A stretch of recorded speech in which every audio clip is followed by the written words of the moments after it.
So we're back once more. We had some disconnection issues before, but we're starting a new Hangout to finish the discussion. Hopefully it won't have problems again. So I was talking about the hard problem of consciousness and the way in which we think there's something extra beyond physical operations. And so when we think about a concept like tableness, we recognize usually that tableness is just a collection of attributes that tend to go together, and we have a general concept of what it is to be a table, but that concept can be fuzzy and may be open to interpretation. For example, one person might think that a rock on the ground could be a table in the sense that you can put your dinner plates on it, whereas another person would say a table has to have legs, or has to be made of a certain kind of material, or has to be located in a kitchen or something like that. So people have disagreements about the interpretation of a concept, but it's rare to think that the unclarity about what constitutes a table is an ontological issue. It's just an issue of the label that we apply to something. So my view is that consciousness is like the tableness concept, but we have a different attitude toward it because it seems so much, it seems like a fundamental property. So when I say that I'm conscious, it seems like I couldn't be wrong about that, and that there is a definite fact of the matter that I'm referring to when I make that statement. So we feel as though there's some sort of fundamental difference between being conscious and not, and that it's not open to interpretation because, of course, I'm conscious and it couldn't be otherwise. So my view is that our insistence that there is certainty that we're conscious, or that there's even a coherent concept called consciousness, is just an illusion that our brains create. And consciousness is ultimately a fuzzy thing if you look at it from a fundamental ontological perspective. But we just have a very strong sense that there's something real that we're talking about, and something non-fuzzy or non-conceptual, but like more fundamental that we mean when we say that we're conscious. So my position is mainly to say that that kind of feeling is itself a product of our brains, and we can be mistaken about the ontological nature of what we're talking about. Yeah, perhaps I should. I think about last thing I can certainly say. Yeah, I do agree about that. We can be mistaken about the ontological nature of things. But and also actually we also agree that you said that there's nothing extra apart from the physical. So, yeah, we're certainly both physicalists. But I guess if I may quote you, in one conversation, I think it was the meeting you had with where David Pierce was also there. You said that it was about consciousness. I think in a certain system. I think you were asked about a laptop. That was the specific question. Then you said about whether it was sentient. And you said it's up to you where you want to draw the line. And then somewhere else you said that we can interpret any piece of matter as being conscious if we want to. And I guess I would ask you whether you would say the same thing about suffering then. Yeah. I mean, it's more of a general point that for any non-fundamental property, any emergent property, we can make these kinds of statements. So you could also be a pan-tableist and say that everything has at least a non-zero degree of tableness, and that sort of makes sense if you say a table is something that you can put something on, and maybe you say put something on is one way of saying that it resists impact, and then you can say any atom has at least some degree of inertia and resists impact, or you can also say a table is something made of matter that other things are above, and any piece of matter has other things above it, depending on what direction you're talking about. So there are very trivial ways in which anything can be interpreted as having a non-zero degree of tableness.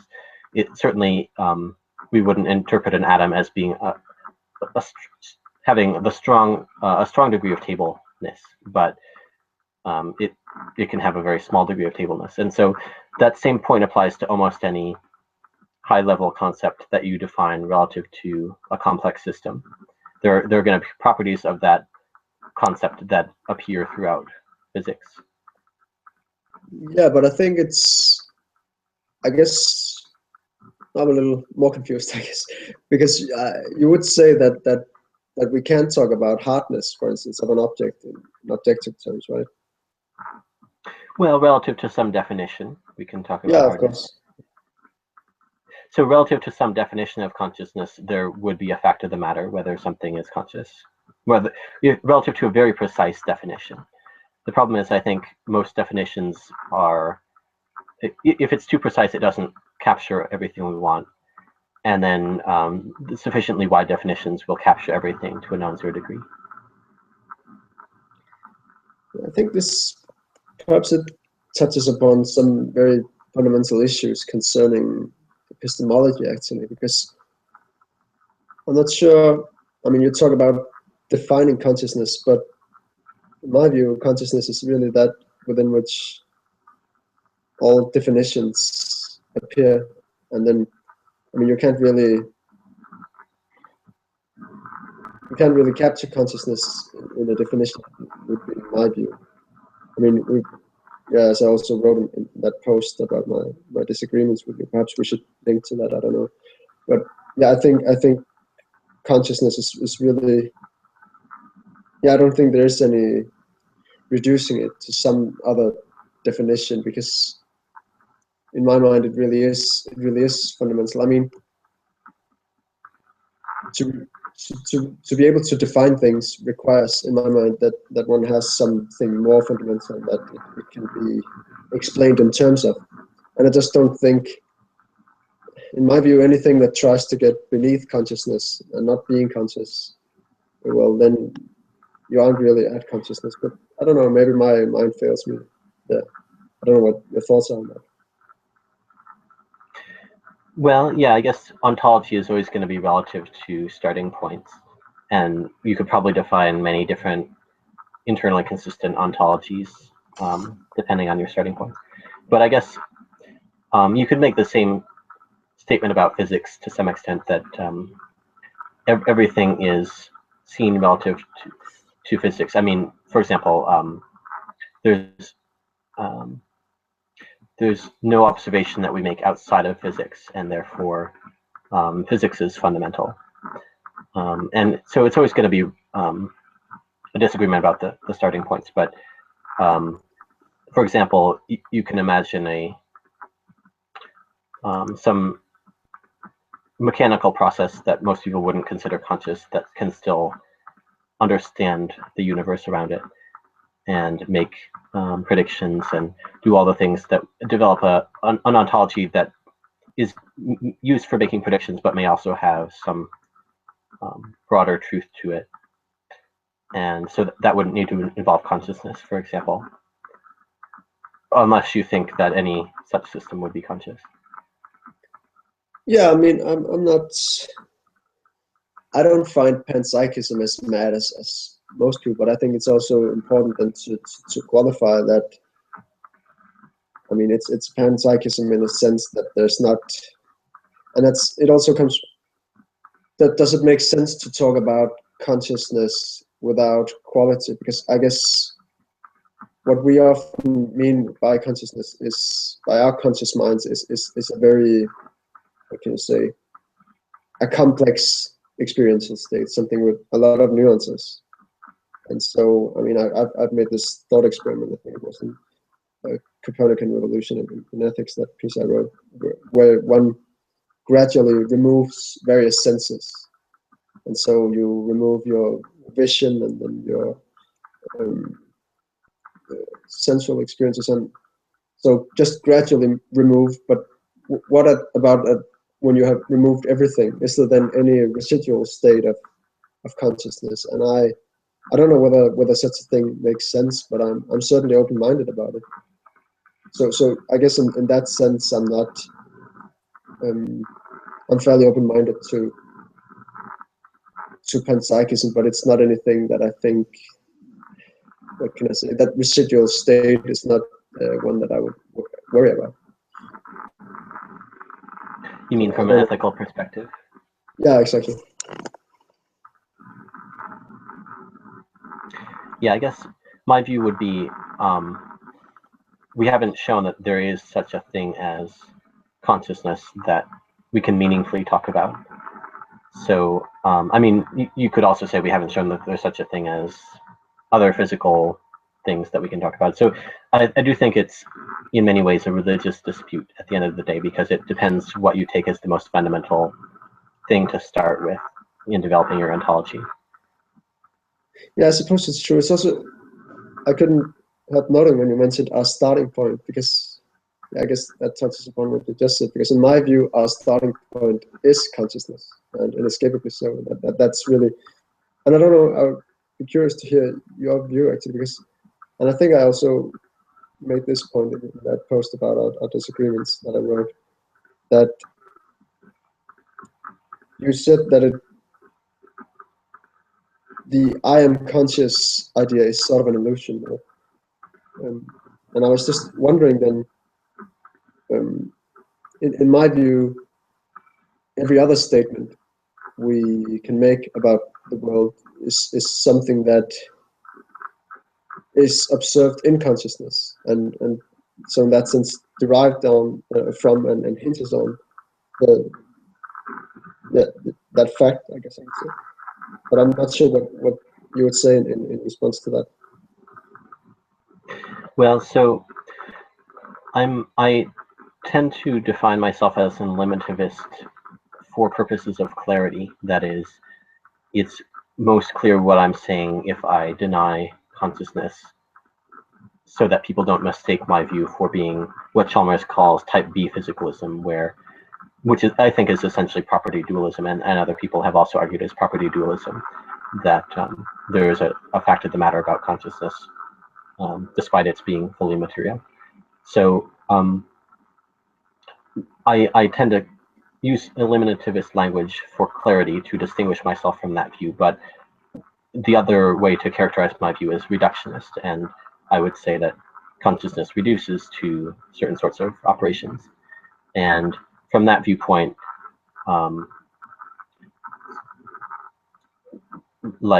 then it becomes a matter of saying, okay, we've got these things going on, like we see things and we have these thoughts, and then it just becomes a matter of interpreting what this stuff is.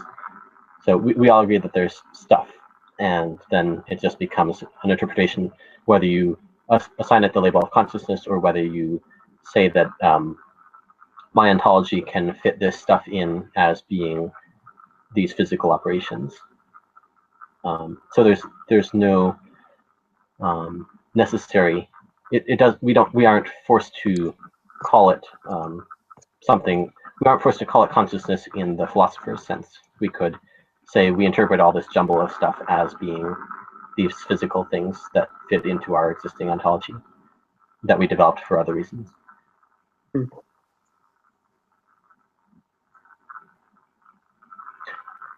And that might, I mean, it's there's a lot of work to be done in clarifying what consciousness would be, and maybe, I mean, a lot of times I think it's two blind men talking about the same elephant.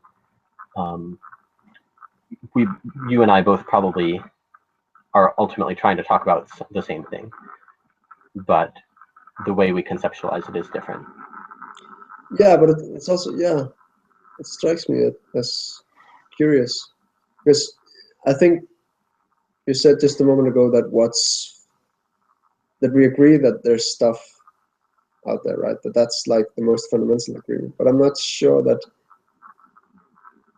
isn't the experiential fact, so to speak, more fundamental. I mean, the fact of consciousness. I mean, don't you derive any notion or belief in stuff from your experience. Sure, but I guess what's at issue is what consciousness means. Like, what else is baked into the notion of consciousness, and what can we predict based on it? Yeah, I mean, I guess your space of perception is perhaps not a bad way of, I'll just say, not a bad synonym. Well, so the practical question is then, what other things are conscious? That's the main reason we ask this question. And from that standpoint, it's not clear that taking ourselves to be conscious as fundamental tells us much about that question. Seems like we need extra machinery to do something with it. But so you wouldn't agree, as a matter of like what we call it Cartesian doubt, that your own consciousness would be among the last things you could doubt? Well, it depends how we're defining it. If we're saying I have stuff going on that I mean, it's slippery to talk about these things, but I would agree that there's stuff going on, like there's thinking going on That you're aware of, right? Yeah, I mean, it depends. That I'm aware of with a lowercase a, in other words, like not the philosopher's baggage-laden awareness, but I mean, everybody, even eliminativists agree that, say, a robot is aware of its surroundings. The issue is more about what else extra is being added onto that. For example, philosophers would say that awareness is somehow, there's something extra to awareness over and above the mechanical operations of a robot. Yeah. I think it is a bit interesting. It's also very difficult to talk about because it's, yeah, in my view, it's because it's so fundamental. We don't really have the very refined vocabulary to address these issues with.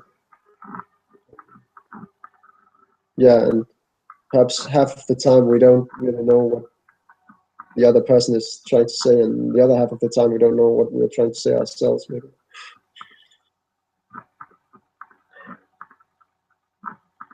But yeah, no, I was also wondering whether you then have any ideas about how we can try to clarify these issues. I mean, for instance, perhaps I should still push a little further on about the point about suffering, because I'm still not quite sure about whether you'd say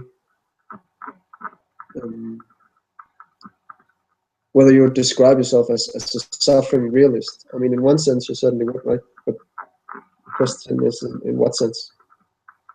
I mean, whether you would say that it's up to interpretation whether someone is suffering. And then, I mean, of course, degrees, it does depend upon what we mean by suffering, of course, but I think the meaning of that term is pretty clear to most people. Anyway. Well, the typical cases are pretty clear, but likewise, it's pretty clear to most people that the thing in your dining room is a table. So, like, there's widespread agreement on what constitutes suffering in a similar way as there's widespread agreement on the very prototypical tables being tables. But at the outer fringes, there's actually wide disagreement about what can suffer. So yeah, in that sense, I am a relativist about suffering. In what sense, sorry? Yeah, I'm a relativist about suffering because it's ultimately about interpretation. I mean, suffering is not an ontological primitive. It is what we interpret it to be. But humans have generally wide agreement about at least what constitutes suffering in humans and often in other animals. On the borders, there becomes more disagreement about what counts. So if you are suffering in your view, for instance, and you say that to, I don't know, a stranger on the street, and he then says his interpretation is that you're not, is he then right? Well, there's no right or wrong. It's similar to asking whether a rock is a table. There's no right or wrong answer to that. Well, I guess there is. What is it? I mean, it's true. I think the difference is that a table is really, I mean, in my view, so a table is like an abstract object, and that's, I guess, a fundamental disagreement between us. I don't think consciousness is an abstract construction, but something, yeah, concrete and real. I'm not sure how. Sorry. Yeah. What would that be? Because it's not an extra ontological thing. But how could it be anything other than an extra ontological thing? But then I'm not sure I'm clear about what you mean by ontological thing. Well, for example, something we would have to add on to the standard model or something. Right. Like, I mean, so property dualism is more fashionable than substance dualism, but even property dualism expands the ontology of properties and says that certain physical systems have this extra ontological property of consciousness. Whereas a physicalist doesn't need to have any properties in that sense. All properties would be emergent for a physicalist. Yeah, I think it's a bit hard, but yeah, I think my view is that it is a property, but not in the sense of being something extra. But I mean, it's again it's a bit difficult to say whether you would have to add it on as an extra property, as opposed to being an intrinsic property of the physical in itself, and that you don't need to do any extra adding on in terms of theory. I don't know whether that makes any sense to you, but it doesn't make sense to me. But many people hold that view. I think that's type B physicalism in Chalmers's terminology. Yeah, so I mean, I guess so certain properties you could define as what they do. So for example, a proton has the property of positive charge, and that's constituted by the fact that it attracts things of negative charge, so, and repels things of positive charge. So in that case, the property of positive charge is, in general, properties are as they do. So the property of positive charge is attraction toward negative charges and repulsion of positive charges. But I don't know a comparable functional definition of consciousness of that sort. No, but I think the analogy to space is pretty good. That, I mean, how do we define space? We can't really define space with anything but synonymous terms. But that doesn't, I mean, it doesn't make it real, and it also, I don't think it implies that we have to, what can I say? We don't have to, perhaps it sounds a bit silly to say, but we don't have to expand physics in order to make room for space. It's just, yeah, part of it, but I don't know. It's a tough issue. Yeah, that's a good analogy. I think the issue with consciousness is that it's so much more complex that it's going to have to be, I mean, you can certainly come up with precise definitions. I mean, for example, if you equated consciousness with entropy or something, entropy is a fairly precise physical quantity. But if you want something more less trivial than that, then it's going to be some very complex measure over physical systems. And which measure to choose is going to be open to interpretation.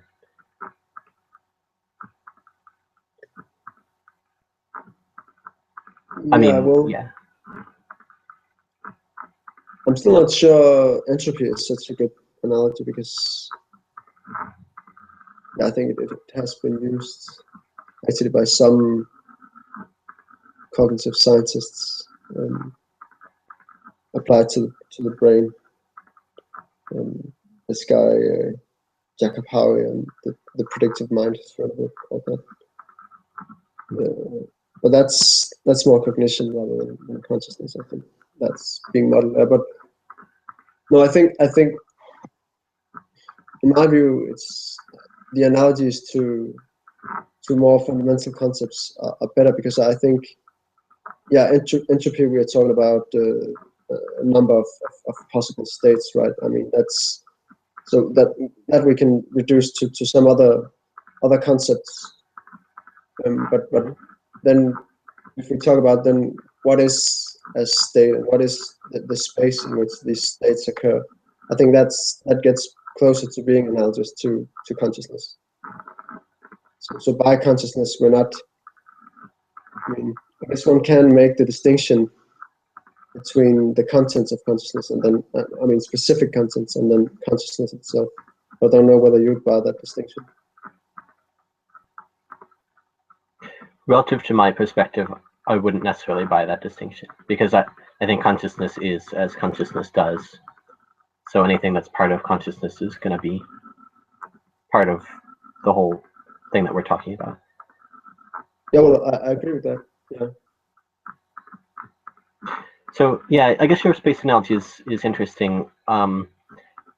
My skepticism would be that I think consciousness is too much of a rich concept to be something that simple. And also, I don't know of any physical properties that would fill that role. Would fill which role, sorry? Would fill the role of being consciousness. Well, yeah, I guess that's probably where we hit rock bottom. I guess, because I would say consciousness as the answer to that question. But I mean, what would fill the role of space? I don't know. I mean, my point is just that it's like we do hit the bottom, at least in terms. I think in epistemological terms, it's like we don't get to dig deeper down than consciousness. I don't think we can talk about defining consciousness in more fundamental terms, because then I think we are talking about third person neural correlates, and then we're no longer talking about actual consciousness, so to speak, although I'm sure you find all this quite meaningless. Well, I would say we are talking about the same thing. There's just two ways of looking at the same thing.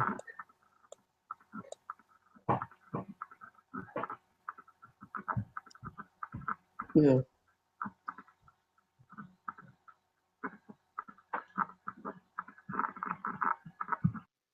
Yeah, it's an interesting discussion. It's not often that one gets to, I don't know, discuss things in that ways where we're not even sure whether we are talking about the same thing, whether we agree about the most basic terms we use in the discussion.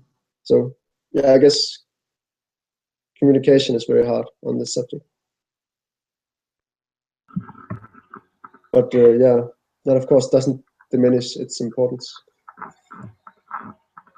Yeah, and one other point to make is we kind of converged on this before, that it might not,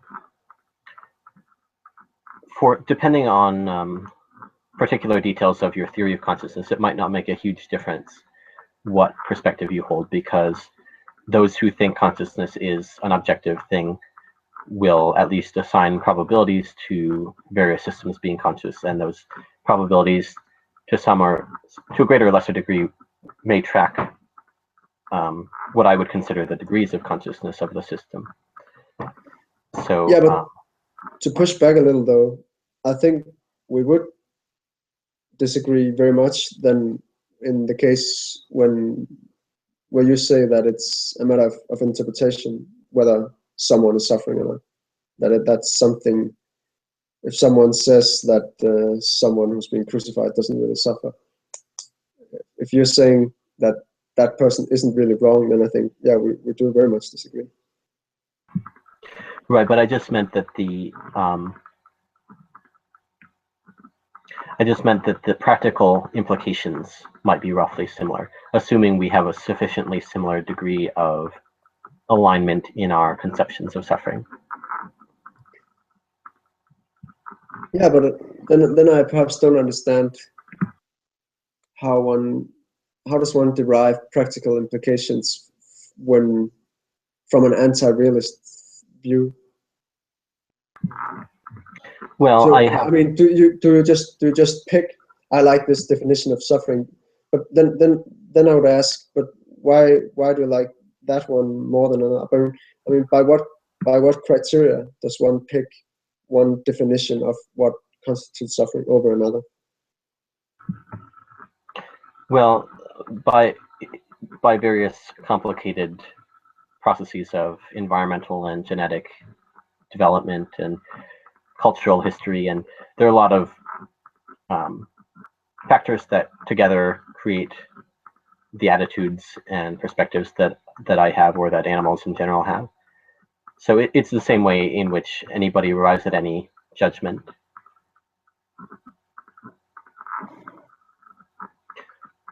We just have certain preferences, and some of them have a moral flavor to them. But you wouldn't say the same thing about physics, though, even though you could make the same arguments that it's, I mean, that our theories about physics have also emerged from our, you know, these various, I mean, we have these abilities that have evolved, and with those we have made models of the physical world, but you wouldn't say that for that reason they aren't valid, right? There are certain perspectives according to which even truth about physics could be subjective, but I generally take a realist approach toward actual truth about the world, and only maintain that moral issues are subjective. So, I mean, insofar as we're only talking about a concept without any moral attachments to it, it's trivial that concepts can be open to interpretation in the same way that whether a rock is a table is open to interpretation. So then it only starts to matter once we attach moral significance to the concept. And insofar as I think moral values are cannot be true or false, then that's the disanalogy with physics, whereas statements about the physical world can be true or false. But do you really hold the view that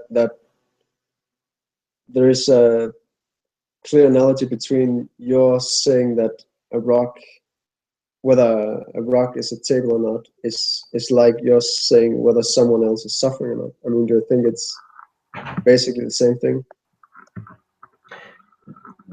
The table example is more extreme, but fundamentally it's the same thing.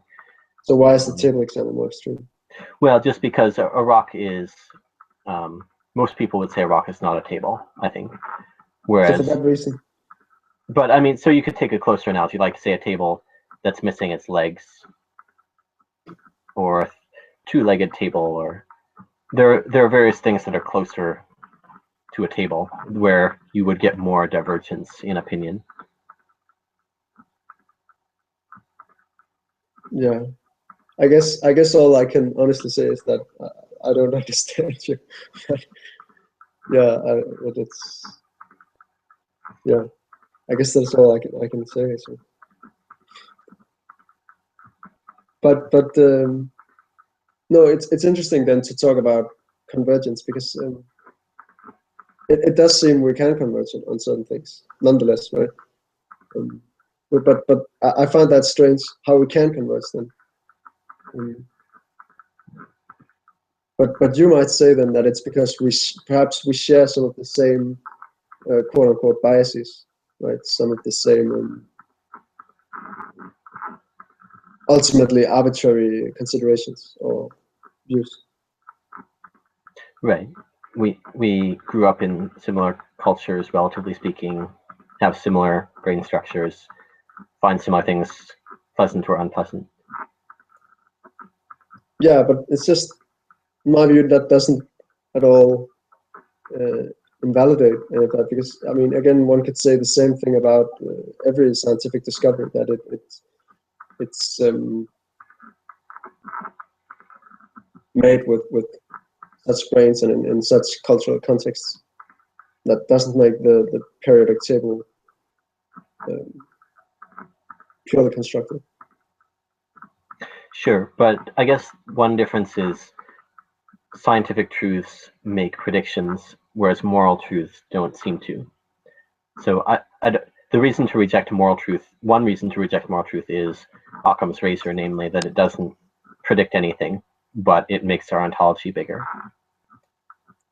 Yeah, but it's, again, I also wrote about this in this the post on the disagreements, that it's not so much that moral truths are really a model that tries to explain things. It's more a claim about reality itself. A bit like I mean, the existence of space, right, as a scientific truth, is not one that we what can I say, dispute or say that it doesn't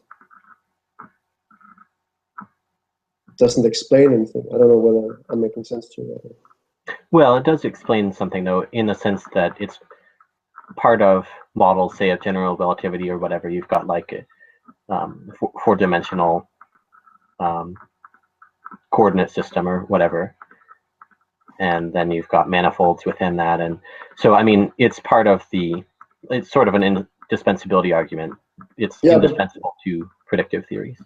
But exactly. But we observe space primarily. I mean, the general theory of relativity is only validated by our observations of space and how it acts.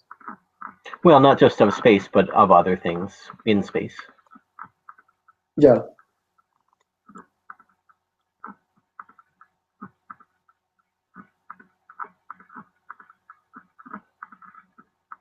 But I don't see any analogy with morality. I mean, why should I believe in a moral truth? What does it do for me? Yeah, but I'd say, in my mind, it's just it's just the truth, so to speak. I know that sounds really simplistic, but it's a bit. It's not that you needed to explain anything. It's a bit like believing in the fact of existence. I don't know. To my mind, there isn't really any choice of the matter. I mean, it's just a brute observation. That's how I see it. Mm-hmm. Yeah, I think moral realism is another religious dispute in that sense. Like a lot of the arguments for moral realism would apply to God or other things as well. And I agree that I'm also a religious person in so far as I at least have some faith that things exist, although one can also challenge that. Because I can't define what it means to exist, it just seems like a brute thing that I can't really explain in any other terms. Yeah, but that's then also, it seems inescapable, right? I mean, its negation doesn't really seem. Well, I mean, there are some, and I admire the view, like an ontological nihilist view, which says that exist is a meaningless word. There are only logical possibilities, and we are structures within logical possibility space, whatever that would mean. Yeah, exactly. Whatever that would mean, that would seem equally, or to my mind, even more well-defined. Yeah, I agree. There are some questions that we're not equipped to think about. Like, I don't think anybody will anytime soon come up with an answer to the hard problem of existence, what it means to exist, or what makes existence different from non-existence. So I agree that there are some questions that are extremely hard, but I at least try to reduce the number of them. by getting rid of things like moral realism and ontological consciousness.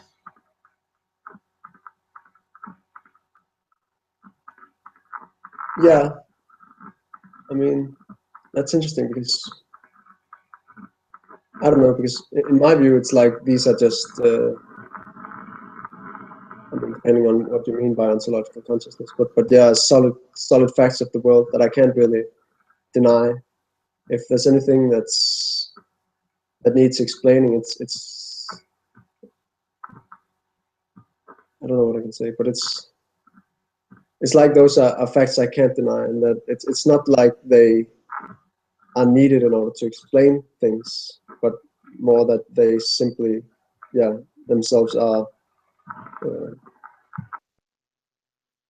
facts of existence of the world.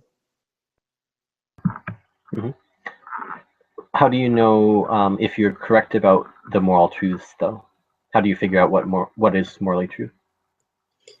Yeah, but that then comes down to what I mean specifically by moral truths, and it's not something about abstract principles or anything like that. My argument is simply that there is such a thing as value in the world, and that there is a, to take an obvious example, that there is a value difference between the worst states of suffering and the most sublime bliss or whatever. So yeah, that there is that such a value continuum is real and does exist, and I do find that, what can I say, strange, that such a thing does exist, but it's, to me, it's just an undeniable fact of reality that it happens to be that way.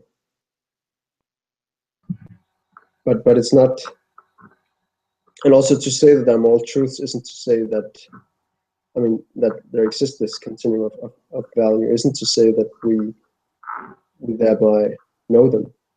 I mean, that we'll be able to navigate wisely in that space of truth, or uncover most of them anyways, other than in this most basic way. You mean knowing value to ourselves? We're relatively clear about that. To ourselves, yeah. I mean, the existence of this continuum, I think that much can be quite clearly established. Yeah.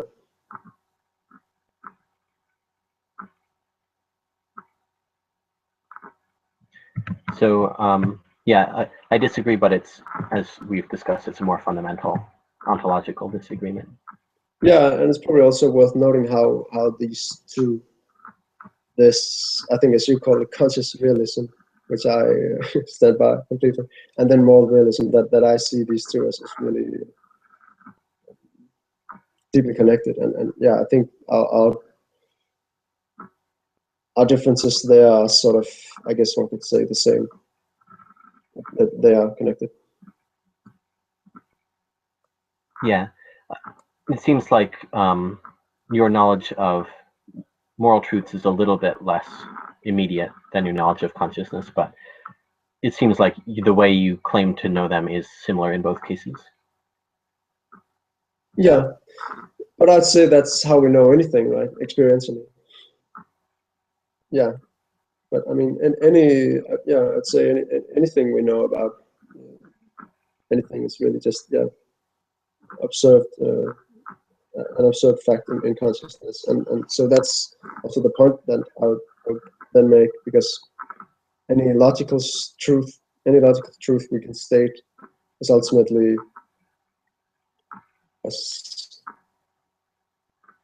derived from our experience, and with I mean,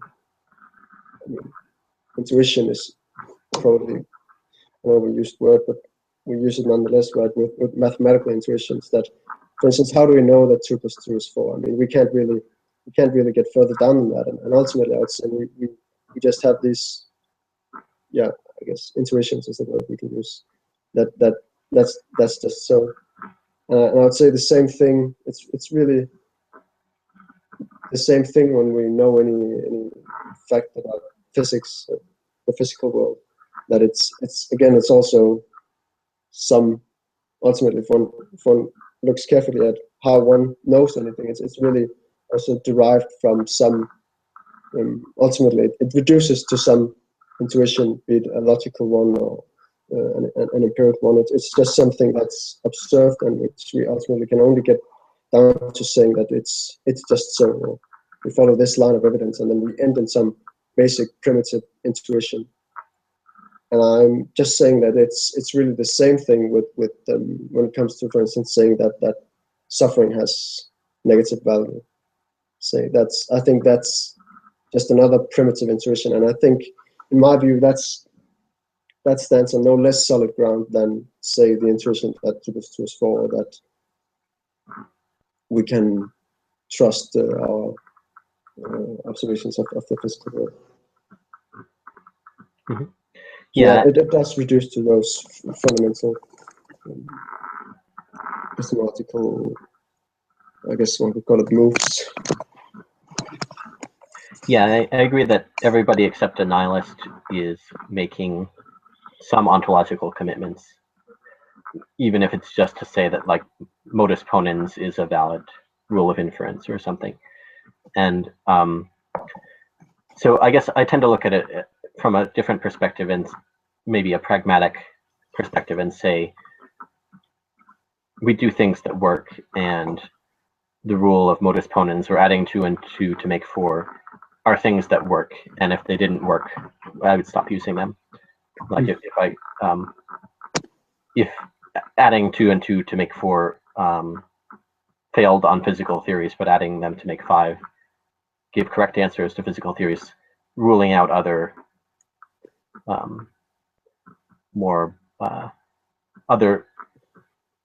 less other errors, like, I made a mistake with the measurements or whatever.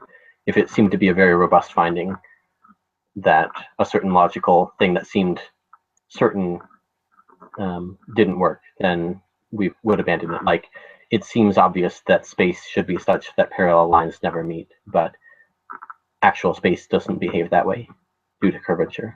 So, like, I would tend to defer to whatever works, but it seems to be so far the case that certain basic logical axioms always work, at least as best as we can tell. Yeah, but that's quite interesting, because then that's almost the other way. I mean, usually it's taken that the deductive line of arguments is the most solid one, and it seems that you just really switched it there. That you say you take the inductive line of reasoning to be more fundamental and reliable. But then what justifies that? I mean, I guess one ends with some unjustified base nonetheless. Right. So, like, even with induction, there's, Hume's classic problem: how do you justify induction? And one response is justifying induction is not something you should ask for, because to ask for a deductive justification of induction is to assume that deduction has priority. And then another way is just to say we are physical processes that do certain things, and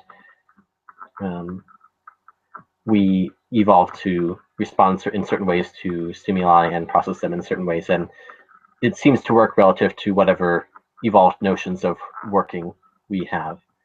And so that's just sort of the way we're built, and that it is what it is. Of course, we can choose to modify some of these things, but ultimately that's something else that we're programmed to do by our environment and brain wiring.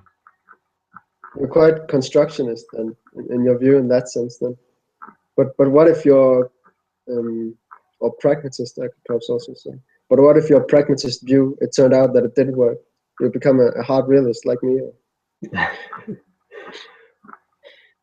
I'm not sure in what way that might happen, but I'd have to think about it. That wouldn't work out.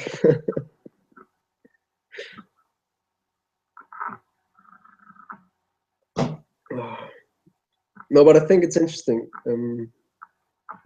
because I don't know. It's almost as if I would like to have you write out something more about this, about your constructivist, pragmatist views, because I just have this feeling that one might be able to find contradictions in it, but I don't know. It sounds. I'm not sure what the right word is. Yeah, it sounds contradictory to me. Your view that you say that we can just make things up, but it doesn't seem to me like your idea about we can just make things up is one that we can make up. But I'm not sure what you would say to that. I'm not sure what you mean by make things up. No, sorry, that's not quite clear. But this idea about certain things working, for instance, and that we just take certain things that work and that then validates them. Oh yeah, I agree. I mean, that's the problem of induction itself, and I agree that there's no ultimate justification for induction. It's just something we do. But it's also the problem of one could say relativism. I mean, how is your relativism itself relative, or would you state your relativism as an absolute? Depends relativism about what? Morals or you said physics? worlds? Morals, like, so I'm a moral relativist I'm more of a I don't think moral statements express truths or falsities, although we treat them as though they do. But I do have faith relative to the way my brain forms beliefs in an absolute truth about physics. So I think physics is not relative, although that belief is ultimately a product of various things that I can't ultimately justify.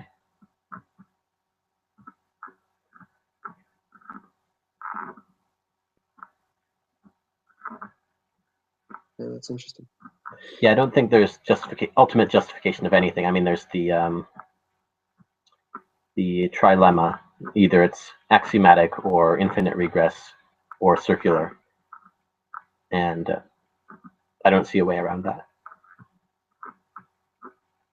No, I agree, but there are also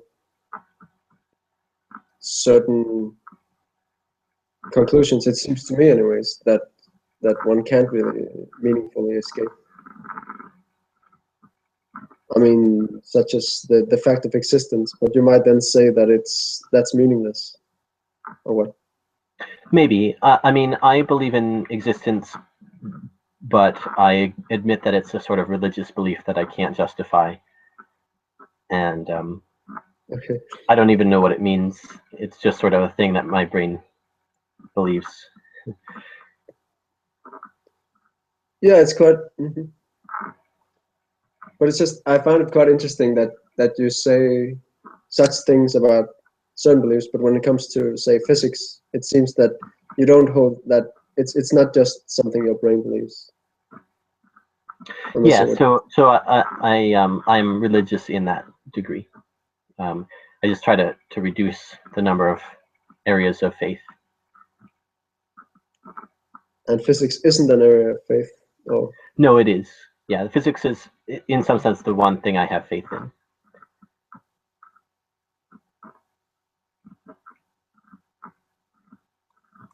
That's interesting. Although I admire people who don't have faith in even that. Their position is also consistent.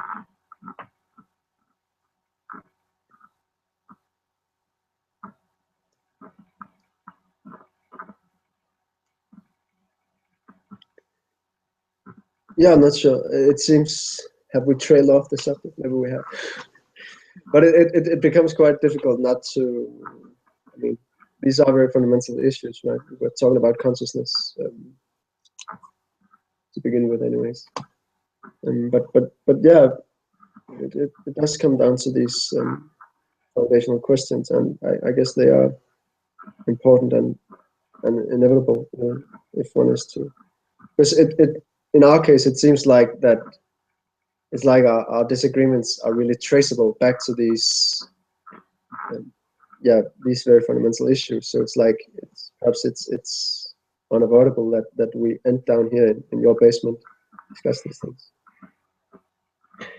Yeah, although the other point to make is that it's very hard to make progress, and people have been trying for thousands of years.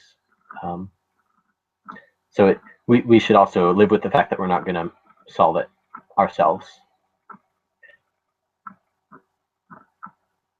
Yeah, I do agree, but I guess it's also a good thing that I think we try to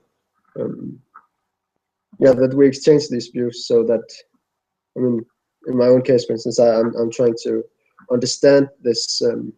Yes, I still can't honestly claim to. I don't quite understand your dedication toward the goal of reducing suffering, given that you ultimately do believe that it's actually a completely arbitrary goal. I mean, that's ultimately your belief, that it's not. You may say that it's not arbitrary from your perspective, but then at the same time, from your perspective, you also have this, perhaps you could call it meta perspective, that it is actually just arbitrary. It's just your genetics and conditioning really talking. So it has no. Yeah, go on. Sorry. Well, the answer might be the same as the answer to why you care about moral truth. In what way? Well, why are you passionate about following the moral truth? Yeah, but the difference is that I think it truly does matter, not merely according to me. But I don't know what it means to matter. But maybe that's another primitive. Yeah, I think so. Yeah, I mean, it's like, to me, that's like someone saying, I don't know what a point or a line is. Yeah, I guess. So yeah, I mean, so from my perspective, your brain is motivated by this conception that it has, and then my brain is also motivated by a different conception. And so whatever neural mechanisms create that motivation, it's just mine is attached to a slightly different concept cluster. Yeah. And I agree that thinking about arbitrariness can kind of reduce that motivation, but I just don't let the arbitrariness take over very much. No. And I mean, I realize that it might sound, it might perhaps sound somewhat religious, that, I mean, as though I believe in a moral truth because it's convenient or something, or gives a mission in life or something like that. But that's really not how I see it. I mean, in my own case, it's more like, a matter of just observing and trying to, discern what's actually true. And it's almost like, this method of Cartesian doubt. I can't reasonably make myself, I mean, belief in the existence of atoms drops away long before I can start doubting this continuum of what I've called value. But it is quite interesting, and also, of course, I agree that it is also a matter of a different wiring in our brains. But I would still push back a little, because I would also say that same point also applies to, I mean, say, physicists who have disagreements about the reality of the physical world. And that isn't to say that one isn't right and another wrong. Yeah, I agree with that. The difference in wiring alone doesn't invalidate moral realism. Yeah, and so I think perhaps one could really say that perhaps it's not accurate, but I would say that yeah, as I see it, it's just my belief in moral truths. That way is, I would say, it's just derived from this observation. This, yeah, I guess I could just call it a fundamental observation. It's like, to my mind, it's like you don't share that observation, or at least you probably have the same experience, but you don't have the same beliefs about it. Mm-hmm. So it's like an observation that one of us believes and perhaps the other one doesn't. So yeah, but yeah, nonetheless, convergence is perhaps worth talking about that because and perhaps we can then return to where we started because insights are probably a good example, right? Where does this leave us with respect to something so going from this abstract discussion to something so real world and pragmatic, practical? What does this say? What do our different views say about the possibility of insect sentience? And I guess your view is that we are really just talking about degrees. Or I guess your view would be it depends on what your stance is, right? Right. So in your particular frame, what do you think of insect sentience? Well, I hinted earlier that I'm a panpsychist, so I think every physical system has a non-zero degree of what I would call sentience and therefore moral importance. But the big question is what degree of sentience to attribute to what systems. So there are lots of possible attributes of a system that could matter, such as integrating input stimuli and taking appropriate responses, information broadcasting to different subunits, self-reflection, verbalization, memory, a lot of the standard cognitive science concepts. And so I would care about those kinds of operations to different degrees.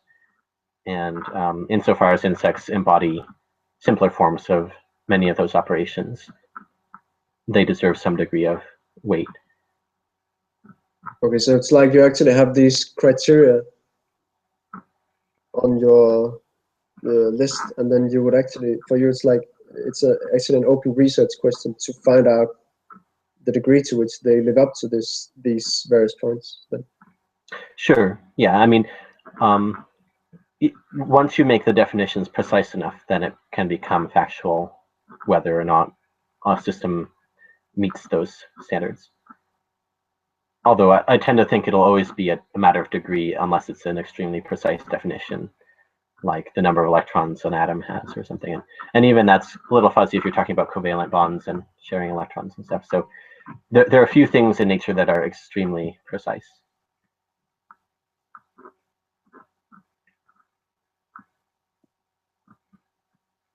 Yeah, so it's quite interesting actually. But I guess that list itself could also get updated, right? I mean, continue. You could. And what would make you change that list then? Well, most of the list comes from theories of consciousness, quote unquote, theories in humans, like the global workspace theory claims that broadcasting of information throughout the brain constitutes consciousness. The higher order theory claims that thoughts about lower order sensations or cognitive processes constitute consciousness. And humans, when humans reflect on themselves being conscious, they do so through higher order thinking. So a lot of these things are parts of our own brains that seem to be correlated with what we call consciousness, or in other ways seem somehow relevant to the welfare of an organism, like responding aversively to stimuli seems at least prima facie relevant to an organism suffering or not. So some combination of intuition and correlation with the kinds of things that we intuitively care about in ourselves would create that kind of list.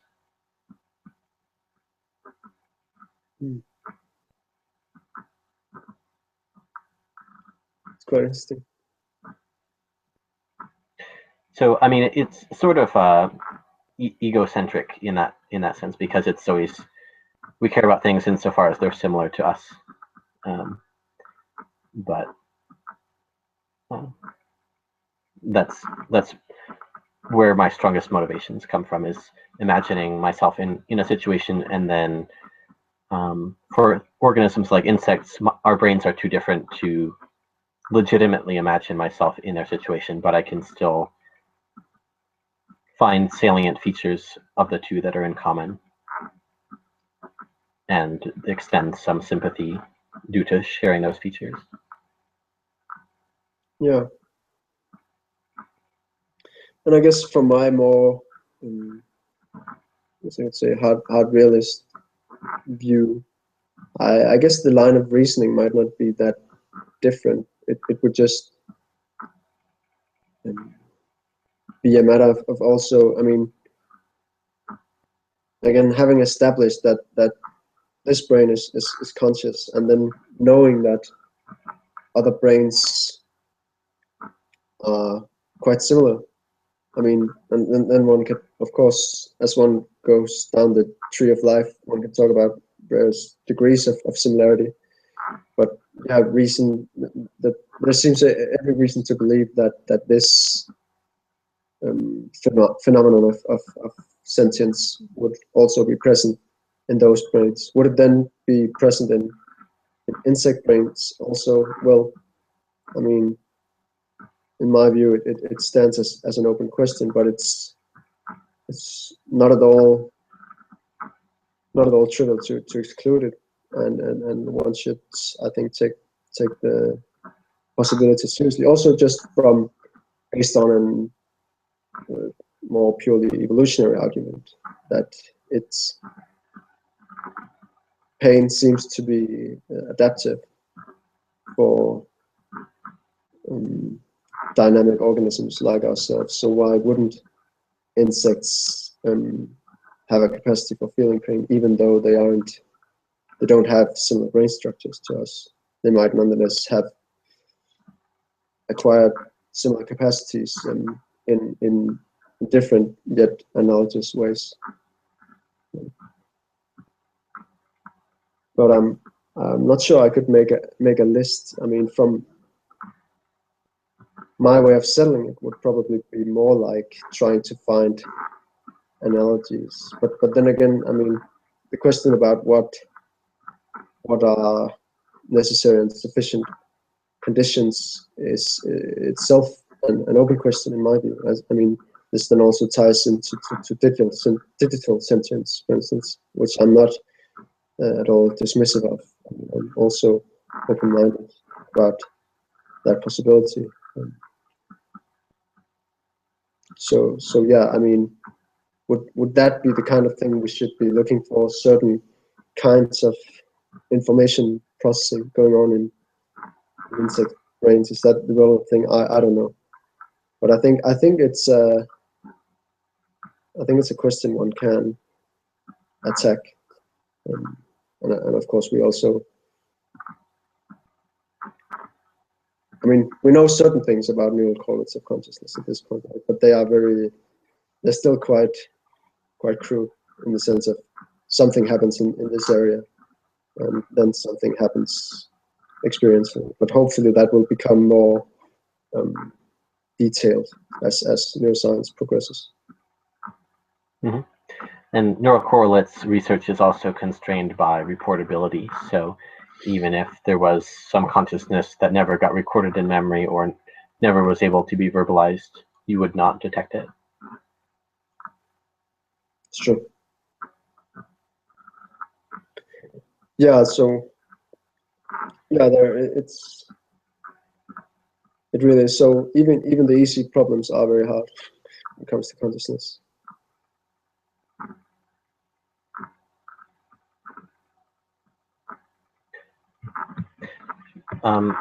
Let me know if you want to stay on this. I was going to move to digital sentience if you're interested.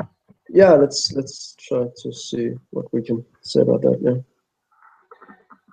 So I guess one point I would make is you should probably prudentially believe in digital sentience, because if it is possible, there will be a lot more total consciousness in the universe than if it's not possible. Yeah, but then, yeah, I mean, basically I agree, but then one would also have to factor in the probability of, yeah, well, in the probability tree, right? What is the probability in the first place that it is possible? Right. So, but yeah, and given that I'm quite open-minded, so I certainly I do follow your argument actually that it's a very serious risk, and one that, yeah, is worth thinking about.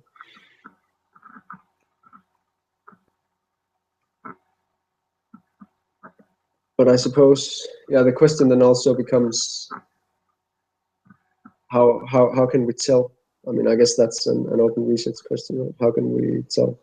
You'd go with that list, but do you think that's something that you could? Do you think it's possible to control these things?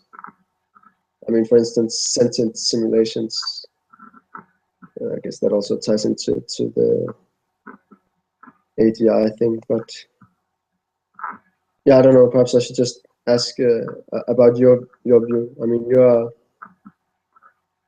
have the fear, and I guess you even seem quite confident that we will create sentient computers, right? That will suffer. Yeah, I mean, relative to my panpsychism, we already do that, but the degree of suffering in present-day computers is extremely small. So it seems,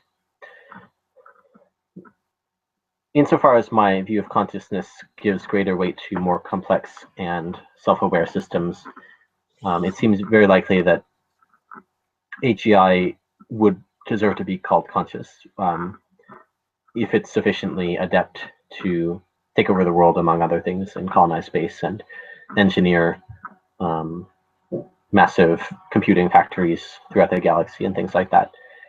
There's going to have to be at least some parts of the system that are very self-aware. Although an important question is how widespread they would be, and how much complex planning you'd need versus more mundane, like robots or nano machines to carry out whatever construction projects the AI had in mind. But it seems like at least some part of the system would be quite complex. I mean, you could draw an analogy with, say, Earth, and say even before there were animals on Earth, Earth's biosphere was pretty complex, and from a certain perspective could be seen as having some degree of consciousness in various ways. And even if the components were pretty dumb, the whole system would be more complicated and therefore deserve some moral weight, although I think the biosphere's consciousness is not sufficient to have much relevance in comparison to, say, animal suffering. And moreover, I've also pointed out that it's not clear that the biosphere is having good experiences either. From a negative utilitarian standpoint, the biosphere also suffers. But I think these big systems, so people disagree on what scales of complexity they think deserve the most weight. I tend to think that big systems don't matter many times more than smaller systems. And therefore, I think this point that AGI in general, regardless of its shape, would probably at least have some degree of sophisticated consciousness. I don't think that tells us a lot about the degree of consciousness that would be present in an astronomical civilization. So what I would worry about more would be, how many robots does it have? How complex are they? Presumably it would need to have lots of processing equivalent in capabilities to present day engineers and scientists in order for it to figure out how to best build its factories and learning about the universe, planning for attack by aliens if that should happen. There are a lot of complex things that an AI would need to do, although it's unclear exactly what machine architectures would best serve that purpose. So some people imagine something like AIT, the theoretical AI reinforcement learner that considers all possible universes and finds the optimal action with respect to that probability distribution. But the problem with AIT is, and so many people have the intuition that that would not be a very conscious agent, at least because it's not very much like humans, although I might say that that's somewhat of a parochial view on their part. But even if we accept that premise, that AIT would not be very conscious relative to its power, AIT is not really feasible in practice because the computing complexity is too high. And so it seems plausible that, especially in the short term, AGIs are going to look more like animals in their brains, in the sense of using heuristics and inductive biases to more efficiently learn and manipulate the world. I mean, one argument for that belief is that evolution has done that. Of course, there might be algorithms that are much more efficient than evolution, but finding algorithms that don't require insane amounts of computing power is difficult. So I expect that many AIs in the short term, at least, would have somewhat animal-like brains. In the long term, it's less clear, and that's an interesting topic to think about, like in the terminal state of a paperclip maximizing civilization or some other goal optimizing civilization, what kinds of computations would be most common. It might also depend on the trajectory and the goals of that civilization. But I think we can't rule it out. And also simulations are another issue because many artificial general intelligences would probably eventually want to run a lot of simulations in order to learn about the world. And so that might include simulating evolution on other planets in order to study the Fermi paradox and to get a handle on probabilities for intelligent life emerging, or it could be simulating like minds in general to learn about the universe. And so there would probably be at least a reasonable number of simulations for scientific and other purposes of complex beings such as animals and humans. And so those at least would deserve moral consideration. And then there's also the possibility of intrinsically valued simulations. So like people going into virtual reality worlds, playing video games against conscious monsters, other situations that would also dramatically increase the amount of animal-like intelligence. And we can hope that much of that intelligence would be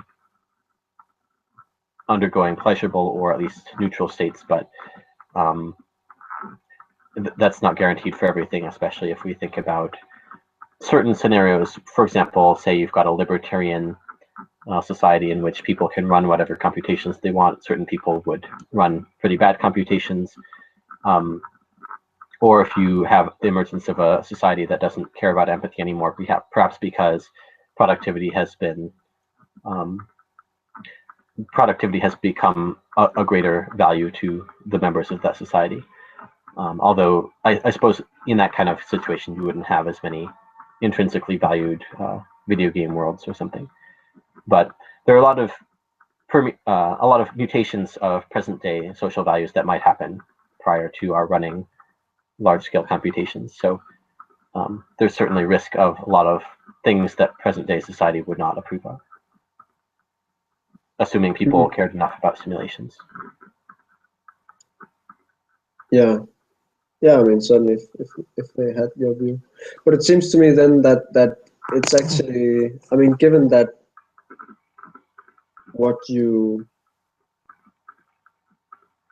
it seems it's updating the list is perhaps as important. I don't know what you would say about that, as finding out what might be likely things that might live up to the list. I mean, it seems that it seems that both these two things are important things to address, because I mean, after all, if you try to, if you care about the wrong things, have the wrong things on the list, then you're going to have, I guess you could say, have a wrong list. Then you might end up wasting work and worrying about the wrong things in terms of what might happen. Sure. I guess a few points. One is that studying what might happen is more positive sum, in the sense that different people have different lists of what they care about. Yeah. And so that information would help all of them at once. Although that's not always a good thing if they have opposed values to yours. For example, people who want to make sure space gets colonized with as much sentience as possible might favor different policies than I would. But then another point is, I guess the finding out what is likely to happen could in some sense be more robust against whims of your own personal preference. I mean, so the problem with optimizing the list of criteria is it sort of changes every day with my mood or my whatever random environmental stimuli I've been subjected to. So it's much more evanescent in that sense, and so it's more useful to have a better handle on the facts, and then relative to whatever list I want to come up with that day, I can assess it. Because I don't think I'll ever find a stable list that I have nailed down. It's always, moral intuitions are always fluctuating, for me at least, and for many people. Yeah, I mean, and I guess there will be, in your case, right, to quite an, I mean, in the sense that you don't have a view of some underlying reality that you are trying to uncover, but that your shifting base, in your view, is the base, so to speak. Right.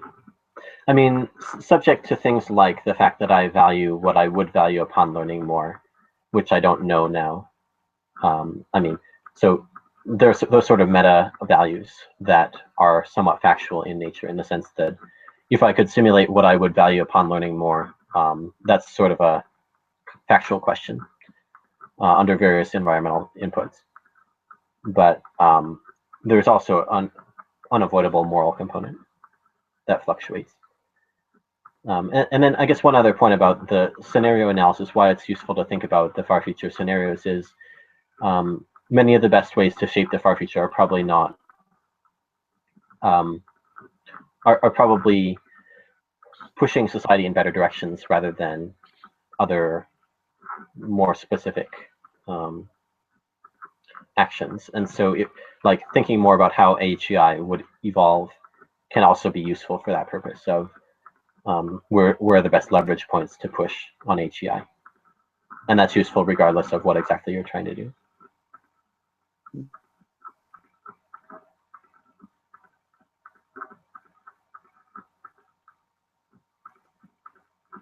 Yeah, perhaps you could talk about why you find reinforcement learners a particularly appealing, I don't know what I would say, model of sensors. That why you suspect they might be a good candidate for what you would care about. So to some extent, it's historical accident. I don't necessarily place much more weight on reinforcement learners than other agents. But I started out thinking about reinforcement learners for a few reasons. Like, one is friends had mentioned them as salient examples of AIs that seem to have animal-like pain and pleasure systems, or at least crudely animal-like.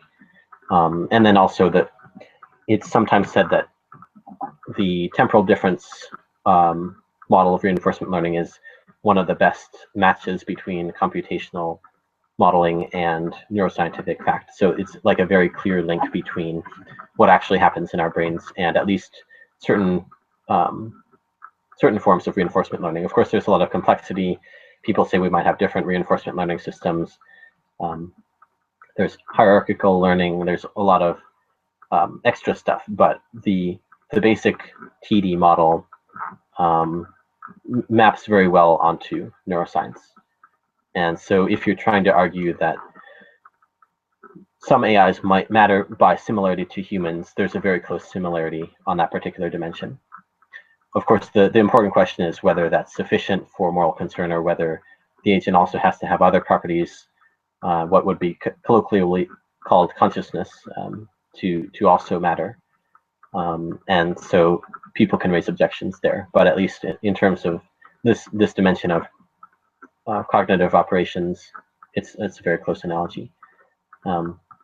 My revised view after learning more is that reinforcement learning is just one of many parts of a brain that matters, and I think agents that even don't learn can still have ethical significance, because they can still process their surroundings, respond to problems like escape from danger. They can still even value inputs, like say that this is good or this is bad. The only thing they don't do is learn from those values.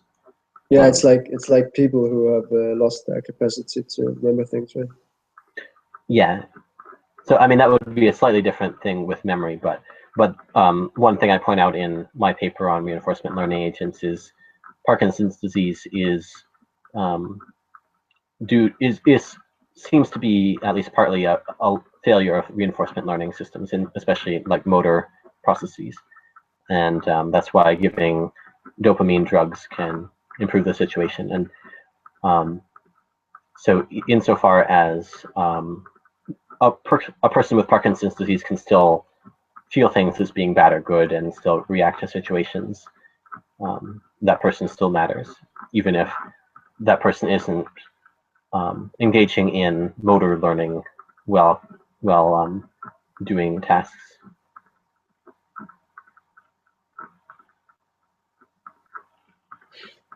Yeah, I think it's interesting. Also, looking at, I mean, examples in biology.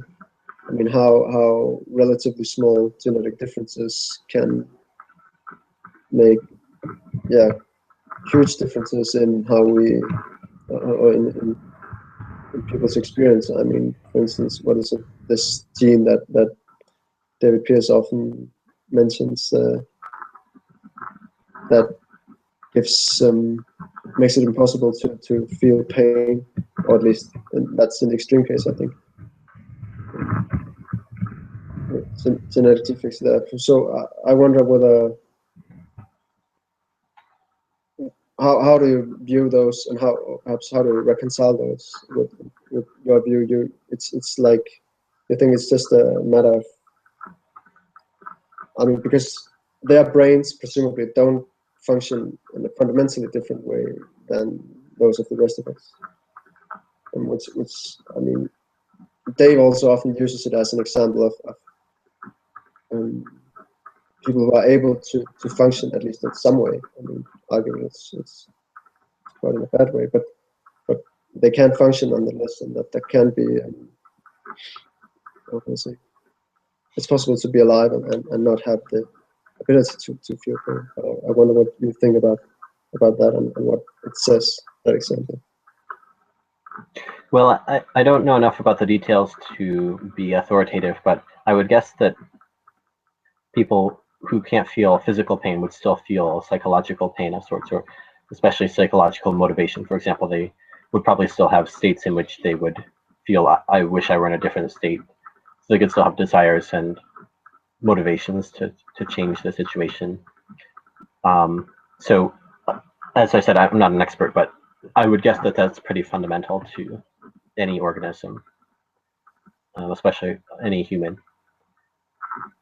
Yeah, but it still seems to me that those examples do say quite a lot. Also because, I mean, in terms of emotional pain, it seems they're also quite, I think they're quite crude drugs that, I mean, at the very least, alter moods a lot and make certain states, virtually impossible to feel. So I think that's also, I mean, it also has a lot of relevance with, concerning the future of suffering, right? Because it's the question about what the basis of suffering is really an important one, and it seems, I mean, your view about reinforcement learners is that it's quite a general thing, right? That it's something that you would expect to find in any system that resembles such a, I mean, I know you don't say it's just reinforcement learners, but something that would resemble that sufficiently would be able to suffer. But it just seems that it's in the case of these exceptions and with even quite crude drugs, it seems that those, I'm not sure it necessarily disproves your view, but it just perhaps maybe it seems to a little bit, and it does perhaps seem to suggest that suffering is more of a specific function than this, a specific biological function than this more general thing. I don't know what you'd say to that. Yeah, so this mostly gets back to views about consciousness as well. I think the consciousness that we report is only a very high level thing. So when people say I feel pain or I don't feel pain, that's a judgment being made by a high level verbal process. And there are also many subroutines within the brain that can be seen as having, in a very simpler, cruder way, having their own kinds of consciousness, but nobody's there to report on it. So I give an example of if you imagine the news as being similar to consciousness, then if somebody in Africa dies of hunger, nobody in the rest of the world will know about that because there are no news reporters to convey the information. But relative to that system itself, relative to that person, and maybe the community, it still can be a negative thing. So likewise with the brain, you could still have small scale reinforcement learning going on, even if the result isn't broadcast to the rest of the brain, and so even if the verbal centers of the brain can't report on what's going on. So the reported experiences are an important subset of the brain because we report on the biggest scale events. That's sort of like the news reporting on the biggest events of the day, relatively speaking. But that doesn't mean there's not a lot of little news going on throughout the whole world. And so again, in this case, I would care, relative to any given single subsystem, I would care the most about the reported on emotions because they're so widespread and complex, but there's lots of other stuff going on that we can't report on, but that can still be seen as having its own little cruder, simpler forms of consciousness. Yeah, and perhaps it's worth noting that I agree that I mean your point about subsystems in the brain being conscious. I agree that might actually well be the case. Yeah, I mean, part of the motivation for this view is there doesn't seem to be, in my sense, anything special about verbalization or even broadcasting. Like, these things are always relative to some scale. So, I mean, for example, for the person who dies in Africa of hunger, that person, that information is being broadcast throughout the person's brain, but it's not being broadcast to CNN or whatever. So, broadcasting is always relative to scale. Any sort of information transmission is kind of broadcast, and the question is just how broad the effects are. So, it doesn't make sense to talk about a highest, like a highest level of processing at which the lights come on or something. It's always one set of information processing going to another set of information processing, and there's no clear point at which things would suddenly become conscious, whereas before it was darkness. It's just different kinds of processes. And the reason we think reported emotions are so important is just because those are the ones that we can talk about, and those are the ones that like that are distributed to other parts of the brain that can trigger motivational responses and things. But there can be lots of subroutines that suffer in silence, so to speak, as well. Yeah, I guess by the same reasoning, one would probably also expect the ones that we report to be the most significant ones, because I mean, see if the pain in the fame in the brain, I mean, it would presumably be the most powerful ones would be reported, right, to central awareness. So if Steve Jobs dies, then it becomes international news, because Steve Jobs has a lot more connections to, neural connections, or in his case, like informational connections to other parts of the system.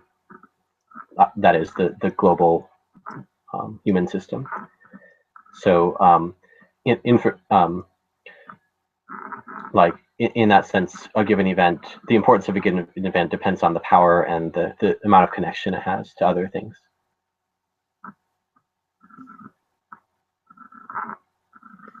Yeah, so I guess, I mean, as a first approximation, it probably does make the most sense to be concerned about what's at the level of the reportable, right? I mean, yeah, should probably trust that as a good trial. What people say about this. Yeah, and like at a more emotional, visceral level, we're most attached to that level of expression, because, like, well, when I say we, I mean the parts of my brain that make these judgments and make these statements and have control over my high-level actions. Those parts care most about the parts that are reported at a visceral level. Yeah. And it may also, I don't know whether talk about parts is correct. Perhaps more like certain structures, right? But yeah, Sure. either way. Yeah. Logical parts are.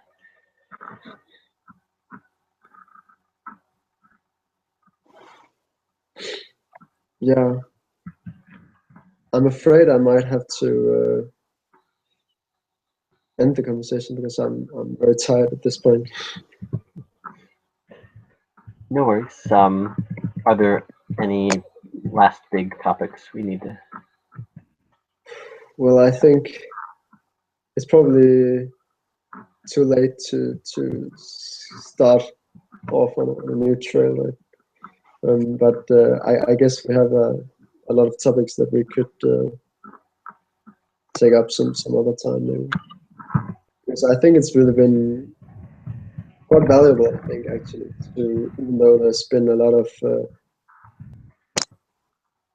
silence and sometimes I